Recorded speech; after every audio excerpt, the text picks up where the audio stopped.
ദൈവനാമത്തിൻ്റെ മഹത്വം ഉണ്ടാകട്ടെ. എല്ലാവർക്കും ക്രിസ്തയേശുവിൽ സ്നേഹവന്ദനം.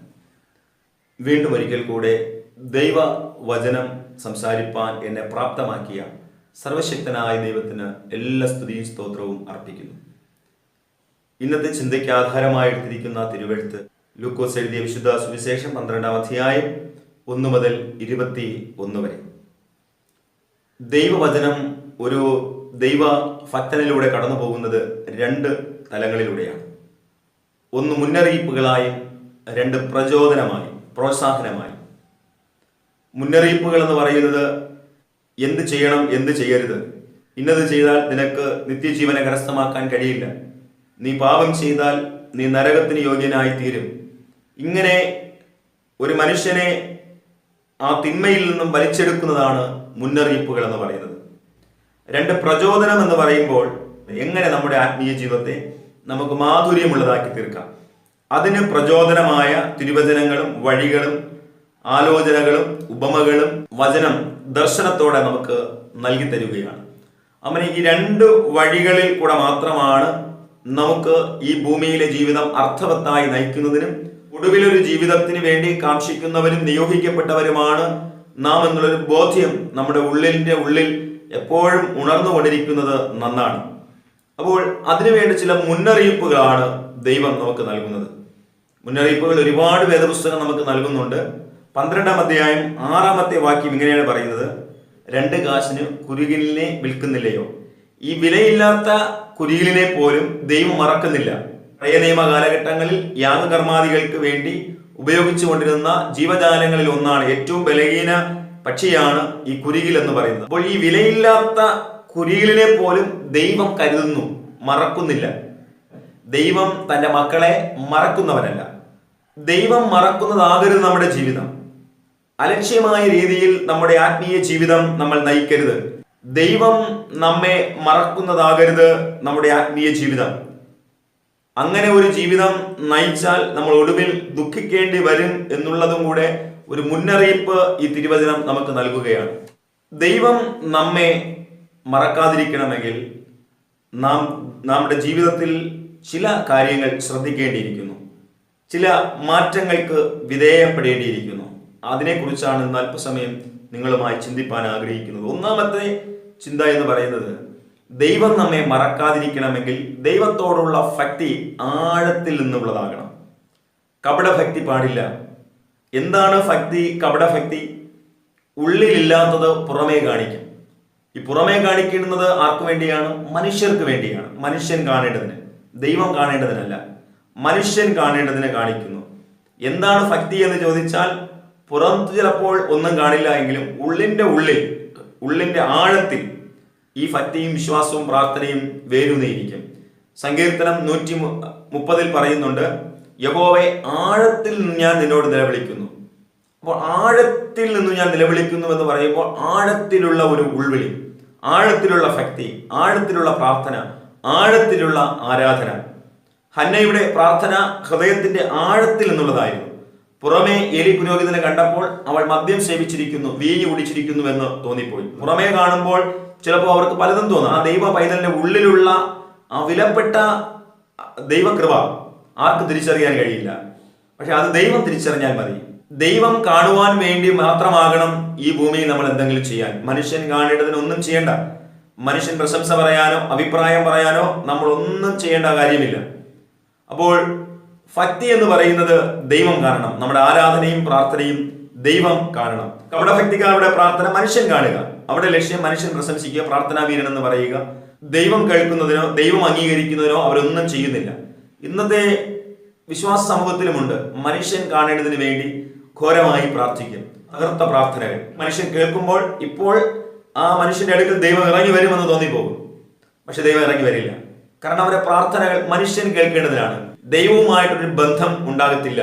അപ്പോൾ നമ്മുടെ പ്രാർത്ഥന ദൈവം കേൾക്കണം. അതിന് വേദപുസ്തകം പറയും, നീയോ പ്രാർത്ഥിക്കുമ്പോൾ അറയിൽ കടന്ന് വാതിലടച്ച് രഹസ്യത്തിലുള്ള പിതാവിനോട് പ്രാർത്ഥിക്കാം, രഹസ്യത്തിൽ കാണുന്ന പിതാവ് നിനക്ക് പ്രതിഫലം തരും. അപ്പോൾ മനുഷ്യർ കാണേണ്ടതിന് നമ്മൾ പ്രാർത്ഥിക്കരുത്, ദൈവം കാണുന്നതിന് വേണ്ടി. ദൈവം നമ്മുടെ പ്രാർത്ഥനകൾ കേൾക്കാൻ, അതിന് ഫലം നൽകുവാൻ വേണ്ടി നമ്മുടെ പ്രാർത്ഥന, കണ്ണുനീരിന്റെ പ്രാർത്ഥന, ആഴത്തിലുള്ള പ്രാർത്ഥനയായിരിക്കണം. പരീശന്മാരുടെ നീതി മനുഷ്യർ കാണേണ്ടതിന് അവർ നീതി വെളിപ്പെടുത്തുകയാണ്. നമ്മുടെ നീതി പ്രവൃത്തികൾ മനുഷ്യൻ കാണേണ്ട കാര്യമില്ല, നമ്മുടെ നീതി പ്രവൃത്തികൾ ദൈവം കാണട്ടെ. ദാനധർമ്മങ്ങൾ പരീശന്മാർ ചെയ്യുമ്പോൾ മനുഷ്യർ കാണുവാൻ വേണ്ടി ചെയ്യുകയാണ്. ഇന്നത്തെ ഈ വിശ്വാസ സമൂഹത്തിലും അത് തന്നെയാണ്. മനുഷ്യർ കാണുന്നതിന് വേണ്ടി പ്രാർത്ഥിക്കുന്നു, ആരാധിക്കുന്നു, കൂട്ടായ്മകളിൽ പോകുന്നു, ദാനധർമ്മങ്ങൾ ചെയ്യുന്നു, മനുഷ്യരെ പ്രകീർത്തിക്കുവാൻ. മനുഷ്യൻ കാണുവാൻ വേണ്ടി നമ്മൾ ഒന്നും ചെയ്യേണ്ട, അതിന് ഒരു മൂല്യവുമില്ല, ഒരു വിലയുമില്ല. ദൈവം കാണുന്നതിന് വേണ്ടി ജീവിതത്തിൽ, ഈ ലോകത്തിൽ ഒരു കൊച്ചായുസ്സിൽ ദൈവം കാണുന്നതിന് വേണ്ടി, ദൈവം കേൾക്കുന്നതിന് വേണ്ടി, ദൈവം ഇറങ്ങി വരുന്നതിന് വേണ്ടി, ദൈവം പ്രതിഫലം തരുന്നതിന് വേണ്ടി എന്തെങ്കിലും നമ്മുടെ ജീവിതത്തിൽ ചെയ്യാൻ കഴിയുമെങ്കിൽ ചെയ്യുക. അങ്ങനെയെങ്കിൽ നമ്മുടെ ഭക്തിയെ പ്രതി ദൈവം നമ്മെ മറക്കരുത്. ദൈവം നമ്മെ മറക്കാതിരിക്കണമെങ്കിൽ നമ്മുടെ ഭക്തിയാർന്ന ജീവിതം ശോഭയുള്ളതാക്കി തീർക്കുക. ഇരുട്ടാക്കി തീർക്കുകയല്ല, വെളിച്ചമുള്ളതാക്കി തീർക്കുക. കലർപ്പില്ലാത്ത ജീവിതമാക്കി മാറ്റുക, കരടില്ലാത്ത ജീവിതമാക്കി മാറ്റുക. ദൈവത്തെ പ്രസാദിപ്പിക്കുന്ന ഭക്തിയാണോ, മനുഷ്യരെ പ്രസാദിപ്പിക്കുന്ന ഭക്തിയാണോ? ഇതിനെ രണ്ട് നമ്മൾ തിരിച്ചറിയേണ്ടിയിരിക്കുന്നു. എന്റെ ഹൃദയത്തിന്റെ ആഴത്തിൽ നിന്ന് ഭക്തി പുറപ്പെടുമ്പോൾ ഈ ഭക്തി ദൈവത്തെ പ്രസാദിപ്പിക്കുന്നതാണോ, മനുഷ്യനെ പ്രസാദിപ്പിക്കുന്നതാണോ എന്ന് നമ്മൾ തിരിച്ചറിയേണ്ടിയിരിക്കുന്നു. അതുകൊണ്ട് നമ്മുടെ ഭക്തിയാർന്ന ജീവിതം ദൈവം സന്തോഷിക്കുന്ന ജീവിതമായി തീരണം. രണ്ട്, നാം ആരെയാണ് ഭയപ്പെടേണ്ടത്? ഇവിടെ വേദപുസ്തകം നമ്മോട് പറയുന്നു, എന്നാൽ എൻ്റെ സ്നേഹിതന്മാരായ ഞാൻ നിങ്ങളോട് പറയുന്നത്, ദേഹത്തെ കൊന്നിട്ട് പിന്നെ അധികമായി ഒന്നും ചെയ്യുവാൻ കഴിയാത്തവരെ ഭയപ്പെടേണ്ട. ആരെ ഭയപ്പെടണം എന്ന് ഞാൻ നിങ്ങളോട് കാണിച്ചു തരാം. കൊന്നിട്ട് നരകത്തിൽ തള്ളിക്കളയുവാൻ അധികാരമുള്ളവനെ ഭയപ്പെടുവിൻ. അധികാരമുള്ളവനെ ഭയപ്പെടണം. ഈ ലോകത്ത് മനുഷ്യന് ചിലപ്പോൾ നമ്മെ കൊല്ലാം, നമ്മുടെ ശരീരത്തിൽ നിന്ന് ജീവൻ എടുത്തു കളയാം, നിന്ദിക്കാം, പരിഹസിക്കാം. അതിനപ്പുറത്ത് നമുക്ക് ലഭിക്കുന്നത് ഒരു നിത്യതയെങ്കിൽ അത് ദൈവമാണ് ചെയ്യുന്നത്, ദൈവമാണ് നൽകുന്നത്. സ്തേഫാനോസ് കല്ലെറിഞ്ഞു കൊല്ലപ്പെട്ടു. ആ മുട്ടുമടക്കുമ്പോൾ തന്നെ, ഈ ഭൂമിയിൽ തന്നെ അവൻ കൈകളെ ഉയർത്തി പ്രാർത്ഥിക്കുമ്പോൾ സ്വർഗം തുറന്നിരിക്കുന്നത് അവനെ കാണാൻ കഴിഞ്ഞു. അപ്പോൾ ഒരു മനുഷ്യനെ കൊല്ലാൻ കഴിയും, അതിനപ്പുറത്ത് അവന് ലഭ്യമാകുന്ന അവകാശങ്ങളെ തടയാൻ കഴിയില്ല, അവന്റെ നിത്യതയെ തടയാൻ കഴിയില്ല, അവന്റെ ആത്മാവ് ദൈവത്തിന്റെ കരങ്ങളിലേക്ക് എത്തപ്പെടുന്നതിനെ തടയാൻ കഴിയില്ല. കൊന്നിട്ട്, ഒരു മരണം വന്നിട്ട് നരകത്തിൽ തള്ളിക്കളയുവാൻ അധികാരമുള്ളവനെ ഭയപ്പെടുവിൻ, അവനെ ഭയപ്പെടുവിൻ എന്ന് ഞാൻ നിങ്ങളോട് പറയുന്നു. ഭാഗ്യവചനം എന്താ പഠിപ്പിക്കുന്നത്? നീതി നിമിത്തം ഉപദ്രവിക്കപ്പെടുന്നവൻ ഭാഗ്യവാൻ, സ്വർഗരാജ്യം അവർക്കുള്ളത്. നമ്മുടെ പ്രവർത്തികളിൽ ന്യായം വിധിക്കുന്നവനെ ഭയപ്പെടുവിൻ, നമ്മുടെ പ്രവർത്തികൾക്ക് നല്ല ഫലം നൽകുന്നവനെ ഭയപ്പെടുവിൻ. യോഹന്നാൻ 15-ാം അധ്യായം 14-15 വാക്യം പറയുന്നു, ഞാൻ നിങ്ങളോട് കൽപ്പിക്കുന്നത് എന്തെങ്കിലും ചെയ്താൽ നിങ്ങൾ എൻ്റെ സ്നേഹിതന്മാർ തന്നെ. നമ്മൾ കർത്താവിനെയാണ് ഭയപ്പെടേണ്ടത്. ദൈവം നമ്മോട് പറയുന്നത്, കൽപ്പിക്കുന്നത് അനുസരിച്ച് ചെയ്യുക. കാരണം നമ്മുടെ സ്നേഹിതനാകേണ്ടത് ദൈവമാണ്, മനുഷ്യരല്ല. നമ്മൾ ഭയപ്പെടേണ്ടത് മനുഷ്യരെയല്ല, ദൈവത്തെയാണ്. വീണ്ടും അതിനെ ഓർമ്മപ്പെടുത്തുന്നു, ഞാൻ എൻ്റെ പിതാവിനോട് കേട്ടത് എല്ലാം നിങ്ങളോട് അറിയിച്ചുകൊണ്ട് നിങ്ങളെ സ്നേഹിതന്മാരെന്ന് പറഞ്ഞിരിക്കുന്നു. അപ്പോൾ ഇവിടെ തന്നെ നമ്മളൊന്ന് ഓർക്കണം, നമ്മൾ ലോകത്തിൻ്റെയോ മനുഷ്യരുടെയോ സ്നേഹിതന്മാരുടെ വാക്കുകളിലോ അവരിലോ ഒന്നും നമ്മൾ ഭയപ്പെടേണ്ട കാര്യമില്ല. അപ്പോൾ അവർക്കൊരു പരിധിവരെ നമ്മെ ചിലപ്പോൾ ഇല്ലായ്മ ചെയ്യാൻ കഴിയും. പിന്നെയുള്ള ദൈവിക ആനുകൂല്യങ്ങളെ, ദൈവം തരുന്ന നിത്യജീവനെ സൗജന്യമായി നൽകുന്ന നിത്യതയെ ഒരു മനുഷ്യനും തകർത്ത് കളയാൻ കഴിയില്ല, അടച്ചു കളയാൻ കഴിയില്ല. സങ്കീർത്തനം 56:4 പറയുന്നു, ജഡത്തിന് എന്നോട് എന്ത് ചെയ്യാൻ കഴിയും? സ്തേഫാനോസ് കല്ലെറിയാൻ കൊല്ലപ്പെട്ടു. അവന് സ്വർഗം തുറന്നിരുന്നത് ആർക്ക് തടയാൻ കഴിഞ്ഞില്ല. അത് ദൈവം അവന് നൽകിയ അംഗീകാരമാണ്, അവകാശമാണ്. ദൈവിക അവകാശങ്ങളെ ഒരു മനുഷ്യനും തടയാൻ കഴിയില്ല. അതിന് നമ്മൾ മനുഷ്യരെ ഭയപ്പെടരുത്, നമ്മുടെ ജീവനെ നമ്മൾ ഭയപ്പെടരുത്. മിഷണറിമാർ, ദൈവത്തിന് വേണ്ടി ശുശ്രൂഷ ചെയ്യുന്ന മക്കൾ എത്രയോ ത്യാഗോജനമായിട്ട് ശുശ്രൂഷ ചെയ്യുന്നു. ചിലപ്പോൾ ചിലരാലും ജീവൻ നഷ്ടപ്പെടുകയാണ്. പക്ഷേ അവരുടെ ജീവനെ അവർക്കില്ലായ്മ ചെയ്യാൻ കഴിയും. അവർക്കുള്ള ദൈവം തുറന്നു വയ്ക്കുന്ന സ്വർഗവാതിലുകളുടെ സൗഭാഗ്യത്തെ അടച്ചു കളയുവാനോ ഇല്ലായ്മ ചെയ്യാനോ തടസ്സം ചെയ്യാനോ കഴിയുകയില്ല എന്നുള്ളത് കൂടെ നമ്മൾ ഓർക്കണം. യെശയ്യാ പ്രവാചകന്റെ പുസ്തകം 51-ാം അധ്യായം 17-ാം വാക്യത്തിൽ പറയുന്നു, യഹോവയുടെ കയ്യിൽ നിന്ന് അവന്റെ ക്രോധത്തിന്റെ പാനപാത്രം കുടിച്ചിട്ടുള്ള യെരൂശലേമേ, നമ്മൾ ഉണരുക, എഴുന്നേറ്റ് നിൽക്കുക. ഈ ലോകത്തിനപ്പുറത്ത് ഒരു ക്രോധത്തിന്റെ കലശം കുടിക്കേണ്ടവരാണെന്നുള്ളൊരു ബോധ്യം നമുക്ക് വേണം. ഈ ഭൂമിയിലെ ജീവിതം അങ്ങനെയാണ് നമ്മൾ നയിക്കാൻ. ദൈവത്തിന്റെ ക്രോധത്തെ കൂട്ടുന്നവരായിട്ടല്ല, ക്രോധത്തെ ശമിപ്പിച്ച് ദൈവിക മഹത്വത്തിലേക്ക് പ്രവേശിക്കാനുള്ള വഴികൾ നമ്മൾ ഒരുക്കുക. അതാണ് എബ്രായർ 10:31 പറയുന്നു, ഈ ജീവനുള്ള ദൈവത്തിന്റെ കയ്യിൽ വീഴുന്നത് എത്ര നന്ന്.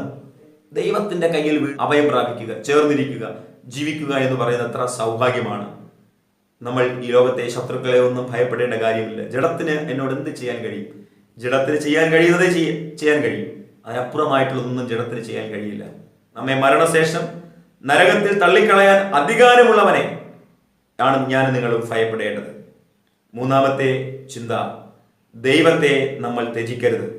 അതിന്റെ 8ാമത്തെ വാക്യം, മനുഷ്യരുടെ മുമ്പിൽ എന്നെ തള്ളിപ്പറയുന്നവനെ ദൈവദൂതന്മാരുടെ മുമ്പിൽ തള്ളിപ്പറയും. ദൈവം നമ്മെ തള്ളിപ്പറയുന്ന ജീവിതമായി മാറരുത്, ഏറ്റുപറയുന്ന ജീവിതമായി മാറണം.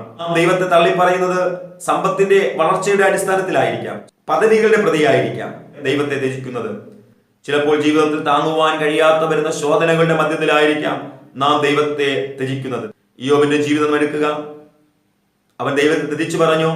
ഇത്രയും കഷ്ടതകളും ശോധനകളും അനുഭവിക്കേണ്ടി വന്നിട്ട് പലരും അടുത്തു വന്ന് പ്രേരിപ്പിക്കുകയാണ്, നീ വിശ്വാസത്തെ മുറുകെ പിടിച്ചിട്ട് കാര്യമില്ല, ത്യജിച്ച് കളയുക. എങ്കിലും ഇയ്യോബ് പറയുകയാണ്, ദൈവം ഒരു നന്മ തന്നാൽ തിന്മയും നമ്മൾ സ്വീകരിക്കാം. അവനെ കൊന്നാലും ഞാൻ അവന് വേണ്ടി കാത്തിരിക്കും. ഞാൻ ഇവിടെ ഒന്ന് ഓർപ്പിക്കാൻ ആഗ്രഹിക്കുന്നത്, ദൈവനാമം ദുഷിക്കപ്പെടുന്ന രീതിയിൽ നമ്മുടെ ജീവിതത്തെ ക്രമപ്പെടുത്തരുത്. ദൈവനാമം നമ്മുടെ വാക്കിലൂടെയോ പ്രവൃത്തിയിലൂടെയോ ചിന്തയിലൂടെയോ നോട്ടത്തിലൂടെയോ കാഴ്ചയിലൂടെയോ ദൈവനാമം ദുഷിക്കപ്പെടരുത്. ദൈവനാമം തകർക്കപ്പെടരുത്. ദൈവനാമം നമ്മിലൂടെ അനുഗ്രഹിക്കപ്പെട്ടില്ലെങ്കിലും ദുഷിക്കപ്പെടുവാൻ ഇടവരരുത്. ദൈവം നമ്മെ ഇന്ന് കാണുന്ന അളവിൽ അനുഗ്രഹിച്ചവനാണ്.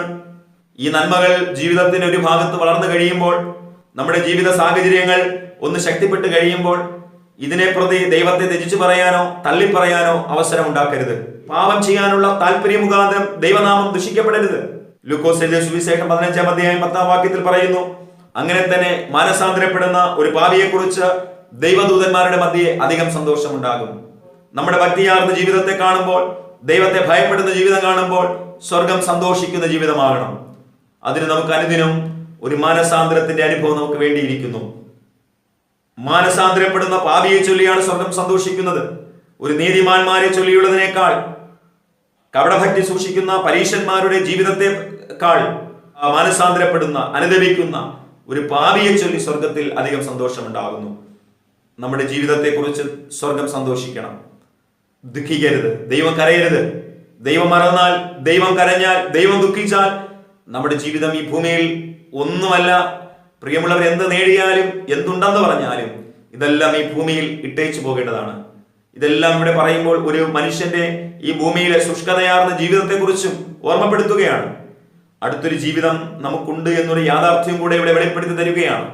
അവർ യോഗ്യന്മാരാകയാൽ വെള്ള ധരിച്ച് എന്നോടുകൂടെ നടക്കും. ജയിക്കുന്നവൻ വെള്ള ഉടുപ്പ് ധരിക്കും. ഞാൻ അവന്റെ പേര് ജീവപുസ്തകത്തിൽ നിന്നും മായ്ച്ചു കളയാതെ എന്റെ പിതാവിന്റെ സന്നിധിയിലും അവന്റെ ദൂതന്മാരുടെ മുൻപിലും അവന്റെ പേര് ഏറ്റുപറയും. തള്ളിപ്പറയുന്നവനെ തള്ളിപ്പറയും, ഉപേക്ഷിക്കുന്നവനെ ഉപേക്ഷിക്കും.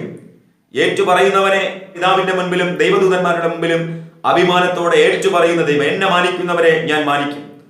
മർക്കോസ് എഴുതിയ സുവിശേഷം 3-ാം അധ്യായം 8-ാം വാക്യത്തിൽ പറയുന്നു, വ്യഭിചാരവും പാപവും സമൃദ്ധിയും കഷ്ടതയുമുള്ള ഈ തലമുറയിൽ ആരെങ്കിലും എന്നെയും എന്റെ വചനങ്ങളെ കുറിച്ച് നാണിച്ചാൽ അവനെ കുറിച്ച് മനുഷ്യപുത്രൻ തന്റെ തേജസ്സിൽ വിശുദ്ധ ദൂതന്മാരുമായി വരുമ്പോൾ നാണിക്കും. 2 തിമോഥെയോസ് 2:11 പറയുന്നു, നാം ദൈവത്തെ തള്ളിപ്പറയുമെങ്കിൽ അവൻ നമ്മെ തള്ളിപ്പറയും. മരിച്ചിട്ട് നരകത്തിൽ തള്ളിക്കളയുവാൻ അധികാരമുള്ളവനെ ഈ ഭൂമിയിൽ ഭയപ്പെട്ട് ജീവിക്കണം. അവന് സർവ്വത്തിനും അധികാരമുണ്ട്. നമ്മെ കൊല്ലുവാനും ജീവിപ്പിക്കുവാനും അധികാരമുണ്ട്. നമ്മെ ഉയർത്തുവാനും താഴ്ത്തുവാനും അധികാരമുണ്ട്. പൊടിയിലേക്ക് ഇടുവാനും പൊടിയിൽ നിന്നും കുപ്പയിൽ നിന്നും ഉയർത്തുവാനും അധികാരമുണ്ട്. അവനെ പ്രഭുക്കന്മാരോടുകൂടെ സിംഹാസനങ്ങളിൽ ഇരുത്തുവാനും താഴെ ഇറക്കുവാനും അധികാരമുള്ള ദൈവം. ദൈവത്തെ ത്യജിച്ചു കളഞ്ഞാൽ ദൈവം നമ്മെ ത്യജിച്ചു കളയും. ദൈവത്തെ തള്ളിക്കളഞ്ഞാൽ ദൈവം നമ്മെ തള്ളിക്കളയും. അവനെ നമ്മൾ ഉപേക്ഷിക്കുന്നുവെങ്കിൽ അവൻ നമ്മെ ഉപേക്ഷിക്കും. അവനോടുകൂടെ സഹിക്കുന്നുവെങ്കിൽ അവൻ നമ്മെ വഹിക്കും. ദൈവം നമ്മെ മറന്നു കളയാതിരിക്കണമെങ്കിൽ ഒരിക്കലും ദൈവനാമം ദുഷിക്കപ്പെടുന്ന രീതിയിൽ നമ്മുടെ ജീവിതം ക്രമപ്പെടുത്തരുത്. ദൈവനാമം നമ്മിലൂടെ അനുഗ്രഹിക്കപ്പെട്ടില്ലെങ്കിലും ഒരിക്കലും ദുഷിക്കപ്പെടരുത്. ഇത് ദൈവം മറന്നു പോകുവാനുള്ള കാരണമാണ്. അടുത്ത ചിന്ത എന്ന് പറയുന്നത്, പരിശുദ്ധാത്മാവിനെതിരെ നാം പറയുന്ന ദൂഷണം ദൈവം ക്ഷമിക്കില്ല.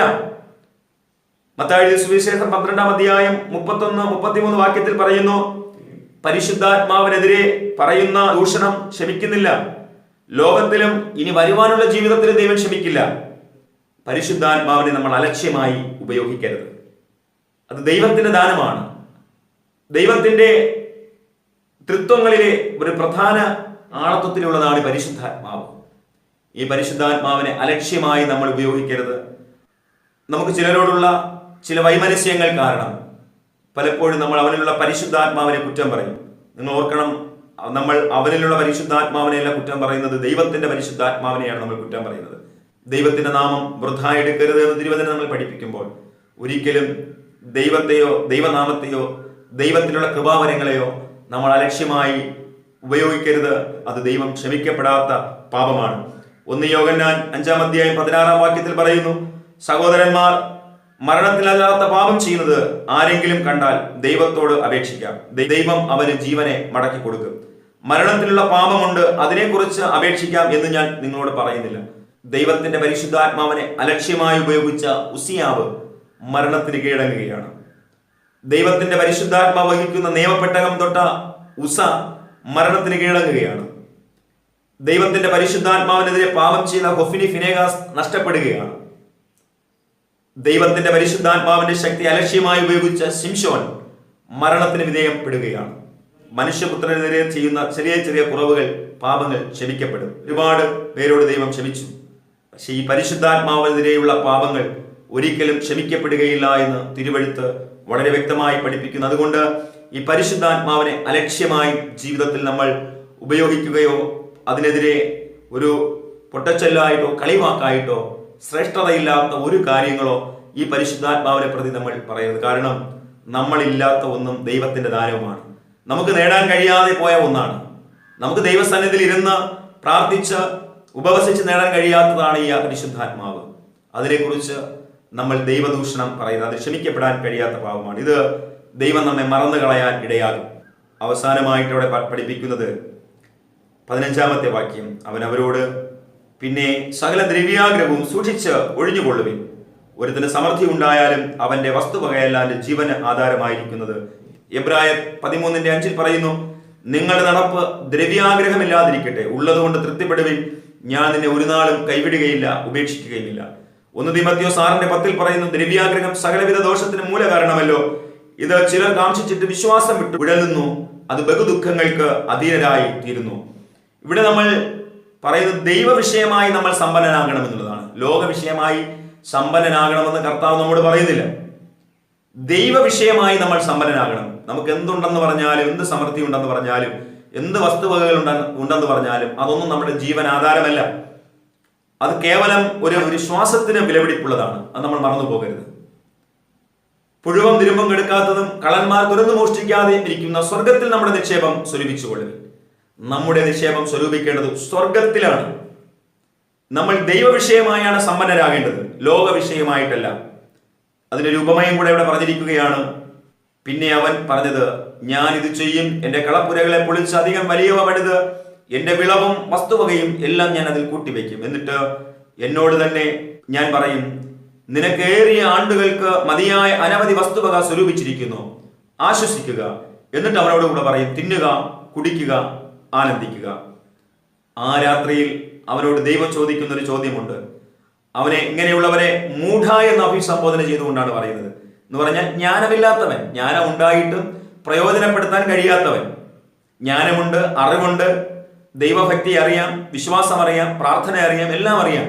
ജ്ഞാനികളാണെങ്കിലും അജ്ഞാനികളായി ജീവിക്കുന്നവർ, ദൈവവിഷയമായി അജ്ഞാനികളായി ജീവിക്കുന്നവർ, ലോക വിഷയമായി ജ്ഞാനത്തിലും ദൈവവിഷയമായി അജ്ഞാനത്തിലും ജീവിക്കുന്നവർ, അവരെ നോക്കിയാണ് കർത്താവ് മൂഢ എന്ന് അഭിസംബോധന ചെയ്യുന്നത്. ഈ രാത്രിയിൽ നിന്റെ പ്രാണനെ ഞാൻ ചോദിച്ചാൽ നീ ഒരുക്കി വെച്ചതാർക്കാവും? നീ ഒരുപാട് അവകാശത്തോടും അധ്വാനത്തോടും ആർത്തിയോടും നീ നിന്റെ ജീവിതത്തിലെല്ലാം ശേഖരിച്ചു വയ്ക്കുകയാണ്. അത്യാഗ്രഹം കൊണ്ടും ആർത്തി കൊണ്ടും നീ ശേഖരിച്ചു വയ്ക്കുന്നത് ഒരു ശ്വാസത്തിന് വിലപിടിപ്പുള്ളതാണെന്ന് കൂടെ നമ്മൾ ഓർക്കുക. ഇത് ദൈവം നമ്മെ മറന്നു കളയാൻ ഇടയാകുന്ന ഒരു സാഹചര്യമാണെന്ന് കൂടെ ഓർക്കുക. സമ്പത്തിനോടുള്ള താല്പര്യം, ദ്രവ്യാഗ്രഹത്തോടുള്ള അത്യാർത്തി ദൈവം മറന്നു കളയുന്ന കാര്യമാണ്. ദൈവം മറന്നു കളഞ്ഞാൽ പിന്നെയുള്ള കാര്യമാണ് ഇവിടെ പറയുന്നത്. മൂഢ, ഈ രാത്രിയിൽ നിന്റെ പ്രാണനെ ഞാൻ നിന്നെ മറന്നു കളഞ്ഞ് ആ പ്രാണനെ ഒന്ന് ചോദിച്ചാൽ നീ ഭൂമിയിൽ ഒരുക്കി വെച്ചത് ആർക്കാവും? അന്യാധീനപ്പെട്ടു പോകില്ലേ? ഇന്നത്തെ കാലഘട്ടങ്ങളാണെങ്കിൽ തലമുറകൾ അത് അനുഭവിക്കുമായിരിക്കാം. പക്ഷേ ഒരുവൻ സർവ്വലോകം നേടിയാലും അവൻ തന്റെ ആത്മാവിനെ നഷ്ടമാക്കിയാൽ അവൻ എന്ത് പ്രയോജനം?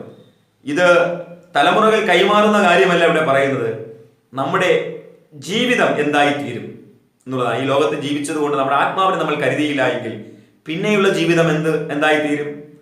അതാണ് നരകത്തിൽ എറിഞ്ഞു കളയാൻ അധികാരമുള്ളവരെ നമ്മൾ ഭയപ്പെടണം. അവിടെയാണ് നമ്മുടെ ജീവിതത്തിന്റെ ശ്രേഷ്ഠത. എന്ത് സമൃദ്ധി ഉണ്ടായാലും അവന്റെ വസ്തുവകയല്ല അവന്റെ ജീവന് ആധാരമായിരിക്കുന്നത്. അവന് ജീവന് ആധാരമായിരിക്കുന്നത് ദൈവഭക്തിയാണ്. അവസാനത്തെ വചനം ഇങ്ങനെ പറഞ്ഞ് അവസാനിക്കുന്നു: ദൈവ വിഷയമായി സമ്പന്നനാകാതെ തനിക്ക് തന്നെ നിക്ഷേപിക്കുന്നവന്റെ കാര്യം ഇങ്ങനെയാകുന്നു. ഇത് ദൈവം മറന്നു കളയും. നമ്മെ മറക്കുന്നതാകരുത് നമ്മുടെ സമൃദ്ധിയിലെ ജീവിതം. ഇതെല്ലാം തന്നത് ദൈവമാണ്. ഇതെല്ലാം തിരികെ എടുക്കുന്നതും ദൈവമാണ്. തന്നവന് തിരികെ എടുക്കാനുള്ള അധികാരമുണ്ട്. ജീവൻ തന്നവന് തിരികെ എടുക്കുവാനുള്ള അധികാരമുണ്ട്. ഈ ലോകത്തിലെ അല്പസമൃദ്ധിയുടെ മുൻപിൽ നമ്മുടെ ആത്മാവിനെ കെടുത്തു കളയാതെ, നമ്മുടെ നിത്യതയെ കെടുത്തു കളയാതെ, ദൈവം മറന്നു കളയുന്ന ഒരു ജീവിതം ഒരുക്കാതെ, പ്രിയമുള്ളവരെ, ദൈവ വിഷയമായി ലോകത്ത് സമ്പന്നനായി ഭക്തന്മാരെ പോലെ, തന്റെ പൂർവീയ ഭക്തന്മാർ ജീവിച്ചതുപോലെ, അബ്രഹാമും ഇസഹാക്കും യാക്കോബും ഇങ്ങനെ തുടങ്ങി ഒരുപാട് ഭക്തന്മാർ ദൈവ വിഷയമായി സമ്പന്നനായതുപോലെ അവർക്കും ലോക വിഷയമായി സമ്പന്നനാകാൻ ഒരുപാട് സമ്പത്തുകൾ ഉണ്ടായിരുന്നു. എങ്കിലും അവർക്കറിയാം അതെല്ലാം നശ്വരതയാണ്. അതെല്ലാം നശ്വരതയെ കുറിക്കുന്ന കാര്യങ്ങളാണ്. പക്ഷേ അനശ്വരമായ നിത്യതയെ പിടിച്ചുകൊള്ളുവാൻ നശ്വരമായതിനെ ചപ്പും ചവറുമെന്നെണ്ണിയ പൗലോസ് നമ്മോട് സംസാരിക്കുന്നത് ഇതെല്ലാം ചപ്പും ചവറുമെന്നെണ്ണി ദൈവവിഷയമായി സമ്പന്നനാകണം. ഈ മുന്നറിയിപ്പുകളെ ഒന്നുകൂടി ഏറ്റെടുത്ത് ജീവിക്കുവാൻ പരിശുദ്ധാത്മാവ് കൃപാവരങ്ങളാൽ നിങ്ങൾ ആത്മീയ ജീവിതം സമ്പന്നമാക്കട്ടെ, ശക്തിപ്പെടുത്തട്ടെ. ആമേൻ. പ്രാർത്ഥിക്കാം. സർവശക്തനായ ദൈവമേ, സ്വർഗ്ഗീയ പിതാവേ, അവിടെ നൽകിയ തിരുവെഴുത്തുകൾക്കായി സ്തോത്രം. അവിടെ നൽകിയിരിക്കുന്നതായ മുന്നറിയിപ്പുകളെ അവഗണിച്ചുകൊണ്ടുള്ള ജീവിതയാത്രയല്ല, അതിനെ തിരിച്ചറിഞ്ഞുകൊണ്ട് നമ്മുടെ ആത്മീയ ജീവിതത്തെ പുതുക്കുവാൻ, ദൈവത്തെ ഭയപ്പെടുവാൻ, ഞങ്ങളുടെ ഭക്തി വർദ്ധിപ്പിക്കുവാൻ, ആഴത്തിലുള്ള ഭക്തി, ആഴത്തിലുള്ള പ്രാർത്ഥന, ആഴത്തിലുള്ള വിശ്വാസം വർദ്ധിപ്പിക്കുവാൻ, ദൈവത്തെ തള്ളിക്കളയുന്ന ഒരു ജീവിതമല്ല, ത്യജിച്ചു കളയുന്ന ഒരു ജീവിതമല്ല, ദൈവത്തെ മാനിക്കുമ്പോൾ ദൈവം നമ്മെയും മാനിക്കുന്ന ഒരു ജീവിതമായി ഒരുക്കുവാൻ അവിടുന്ന് ഞങ്ങളെ സഹായിക്കണമേ. കഴിയാത്ത പാപങ്ങളിലൂടെ ഞങ്ങളുടെ ജീവിതം കടന്നു പോകരുതേ കർത്താവേ. ഈ ലോകത്തിൽ നമ്മുടെ സമൃദ്ധിയല്ല നമ്മുടെ ജീവനാധാരം. നമ്മൾ ദൈവവിഷയമായി സമ്പന്നനാകുവാൻ ഞങ്ങളെ തിരുവചനത്തിലൂടെ ആഹ്വാനം ചെയ്തതിനായി സ്തോത്രമപ്പ.